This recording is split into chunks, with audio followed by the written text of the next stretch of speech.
All right, good afternoon, everybody. I'm Isaac Yepes with the UTEP College Republicans, and we are here today with Roaming Millennial. That is Roaming Millennial on YouTube, Roaming Mill on Twitter, and Roaming Millennial on Instagram.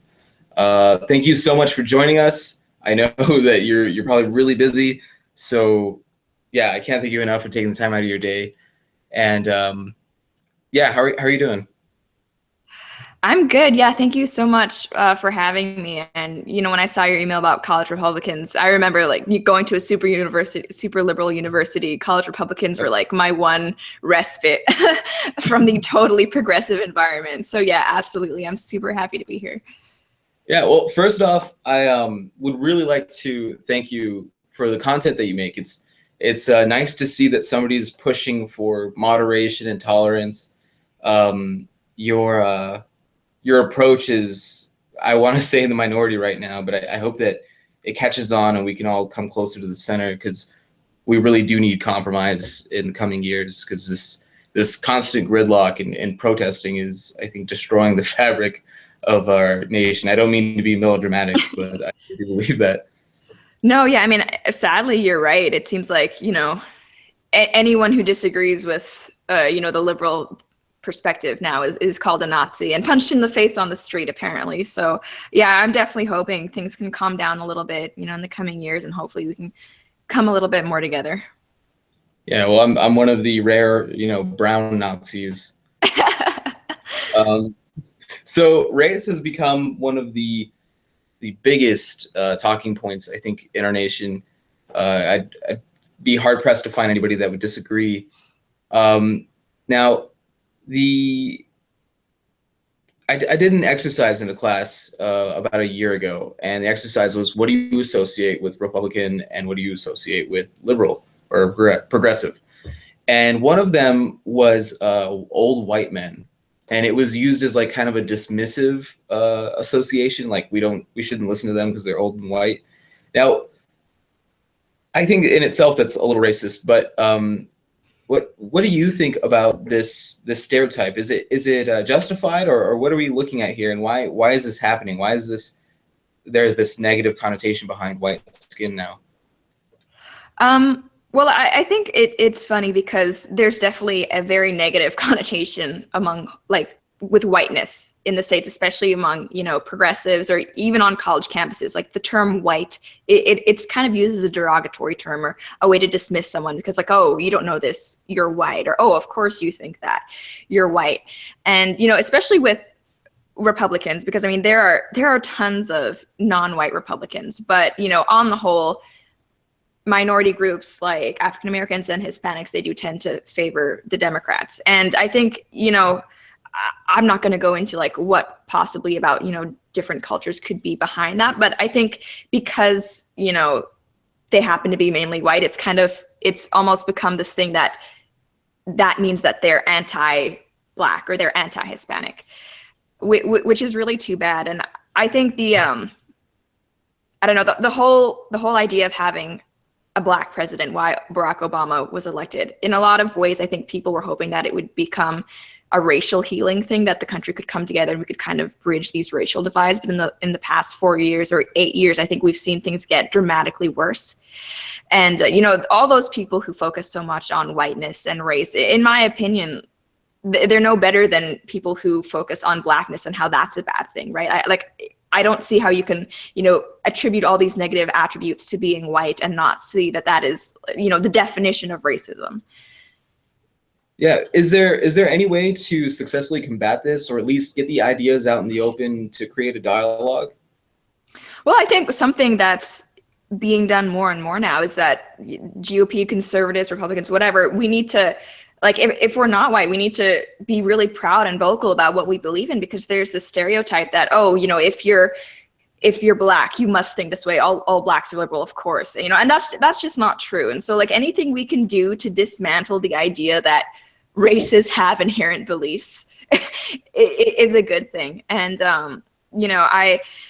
I feel really bad for some of the people who comment on my channel, because I'll make a racial video and they'll say like, oh, I really love this, but because I'm white I could never say it, or else I'd be branded a racist. And I think that's just so awful, that the idea you have to hide your opinions because of your race. I think that goes really against equality and, just judging people by content of character. And I mean, as someone who's more conservative and, an egalitarian, I think anything we can do to preach the idea of judging people based on the content of the character and not based on their skin color is really the only thing we can do to achieve this, because now we have progressives who are always telling us, identity politics, like as a Hispanic, you must this, or, as a Black person, you must this, or like as a white person, you must have this guilt. So I think we need to actually try to combat those, those racial stereotypes that are being pushed on us, and, say that what we look like doesn't matter. Just treat us, based on the kind of people we are and our beliefs. Yeah, and I think it kind of makes the whole pointing to MLK as part of the civil rights movement, it seems ironic at this point. I have a dream speech, and oh well, also white people are evil. Yeah. It's very strange. Now, what you preach in not being offensive to other people that you're trying to reach or extend an olive branch out. Now, one of these people is Milo Stewart, and you did a collaborative video with him. Is it him? Yeah. Now, I'm still confused about what exactly gender is, because there's so many things now that I'm not sure which one is exactly the closest to objective or what. So can you enlighten me? Well, I mean, I'm of the old school belief that gender is for 99.9% of people based on your biological sex, and it's either male or female. Call me crazy, but that's very much what I believe, and I think what outside of maybe California and college campuses, the majority of people also believe. Milo comes from a very different perspective of what gender is. And I think, looking at the social justice mindset, a lot of people, especially conservatives, will think like, oh, you're just crazy. You have a mental illness. I think what the whole debate about gender kind of revolves around right now is exactly whether gender is, based on your biology and this binary, or whether it's a form of self-expression about how you feel about, whether you like masculinity and femininity and that kind of thing. So those are obviously two very different perspectives. I lean very, very strongly in favor of, the biological determining factor. Yeah, but that's just, that's just my opinion, I guess. I can't say to be a professional, I don't know, gender advocate, but I think that kind of thinking, unfortunately, is now being called bigoted. So yeah, there you go. So your bigoted approach to gender, what do you have an opinion on the Scouts' decision accepting transgender boys into the organization? Well, I mean, I have a lot of respect for what the Boy Scouts do. Like, I think it's, they teach really important values and important skills. With that whole story and, them accepting transgender children, I think the main question we should be asking is, kind of turning things around on the parents. Like, should we be allowing parents to raise their children transgender at such a young age? Like, in my opinion, that's more the conversation we should be having than like whether this organization accepts them. Like, I don't, I'm not necessarily for Boy Scouts turning away people, but I think, that it kind of highlights a problem, an increasing problem in our culture where, the LGBT cause, which kind of started out for equality, is now turning into this, I don't know, this ideological almost monster where, it is now affecting children who, if you are a transgender children, you do start taking those hormones, like that's something that will affect you for the rest of your life. And I'm not saying that transgenderism, isn't a legitimate medical condition, but, it comes with a lot of responsibilities, and that's a lifelong decision. And I don't think that that's something we should be placing on children. So like in my opinion, it's something that we need to be thinking about more in terms of the parents and what kind of what kind of choices they're letting their children make than the Boy Scouts. Well, I'm of the thinking that it's very dangerous and harmful to children to start teaching them this before they've even hit puberty, and at puberty, they still don't know what exactly is going on with their bodies.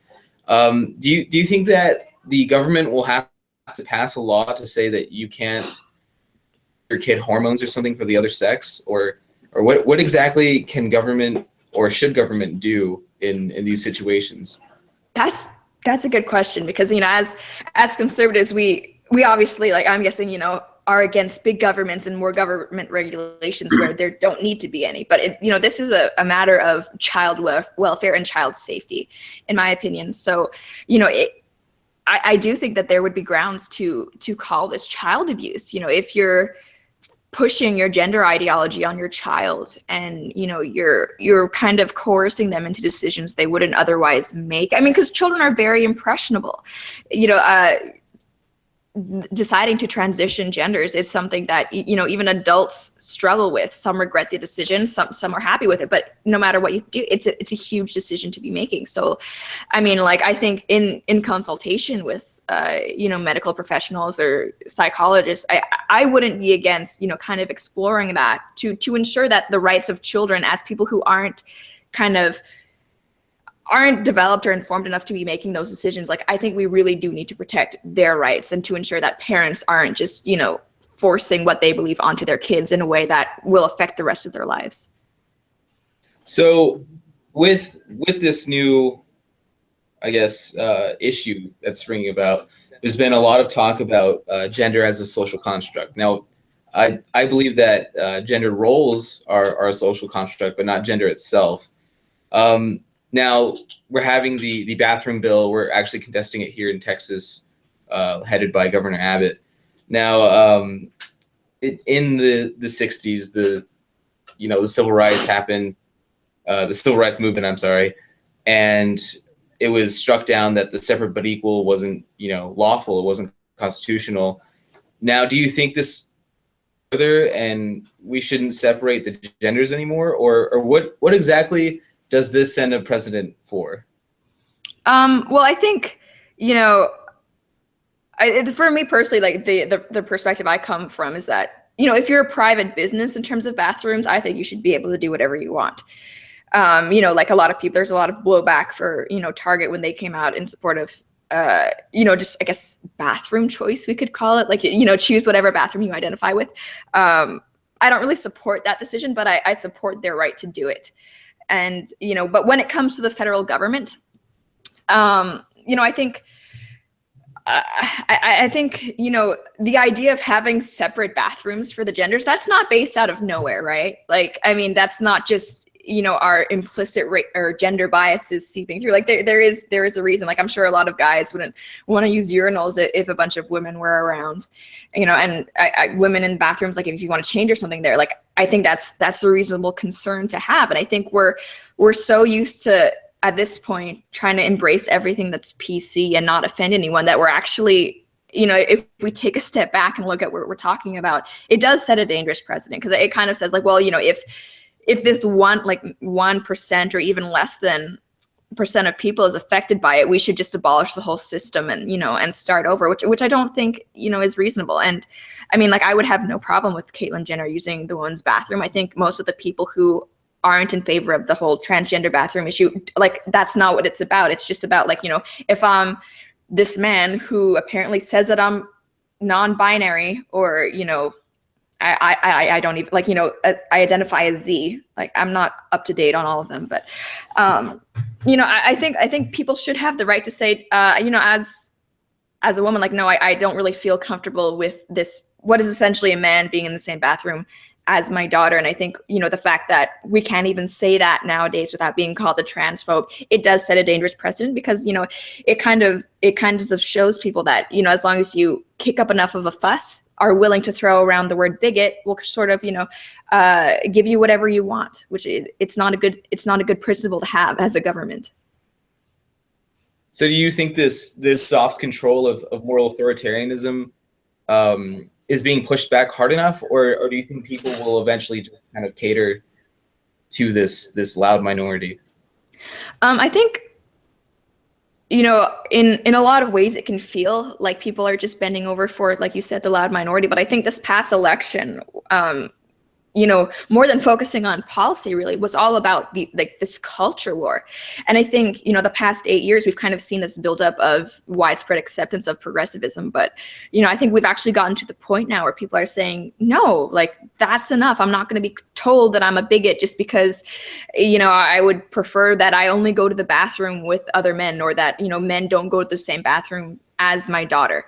And I think, it's kind of progressives shooting themselves in the foot by making these demands so kind of like with this violent rhetoric. I mean, people are going to push back from that. They don't want to be told they're racist when they're not. They don't want to be told they're sexist when they're not. And, they're really just hurting their own cause by doing stuff like that. So what exactly is going on with the left? Because from, I guess, some opportunistic alt-righters, I see that they're saying it's destroying itself, it's cannibalizing. And then, from other Democrats, I see, well, we're reforming right now.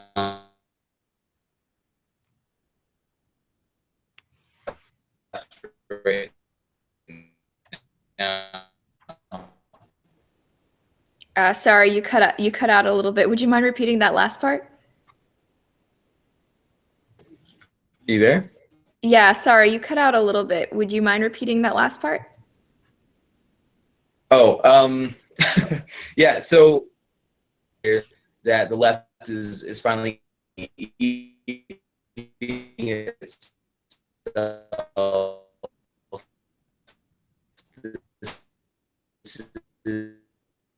Is great, and on the left, I hear. Did I lose you again? Yeah, I think I got all of that. Can you hear me all right? Frozen for a couple seconds there. Sorry. Type. Can you hear me okay? Yeah. Okay. So I think I got the gist of that question, and sort of, what's happening within the left. And I think it's funny because when Donald Trump started his presidential campaign in the primaries, a lot of people were saying that, the Republicans were so divided, we're cannibalizing ourselves, kind of like what people are saying about the left now. And I think, in a lot of ways, conservatives are still very divided. But, when you look at the left, some of the most vocal and outspoken proponents of regressives and progressivism and PC culture are on themselves left, like they're actually liberals. An example of this, even if you just look at what's going on, with YouTube channels, because, I'm a YouTuber, the most popular, I guess, anti-social justice channels, things like, the Rubin Report or Sargon of Akkad, they're actually run by people who are liberal, but they just don't agree with, a lot of what's going on in the left. And I think we often talk about the divide between left and right, but I think what we see now is a divide happening between authoritarians and libertarians on the side of the left. And, oh, did I lose you?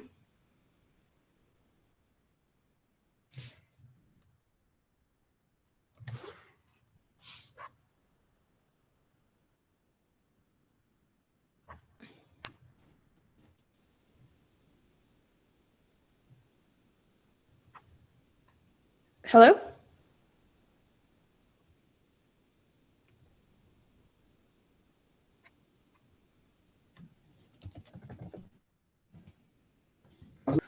It's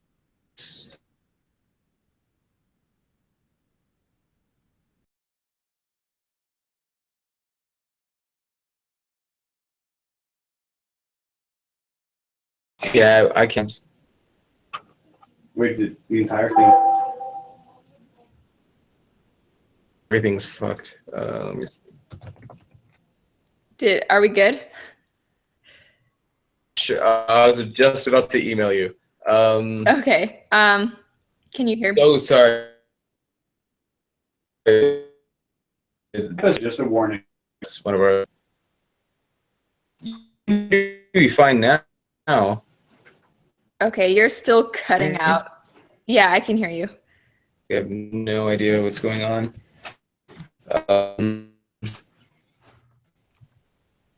Am I still cutting out?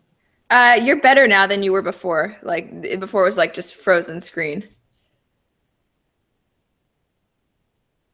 Well, if it cuts out again, do you think you'd be able to? Sorry? I said if it cuts out again, do you think you could do like a reschedule? Because Yeah, I mean, sure. I think I saw you not. Yes, but Yeah, sorry. I don't know if you're getting that, but yeah, okay, let me just, yeah. yeah, there. Crap. I have no idea what's going on. There. Hold on. Let me stop the. This is ridiculous.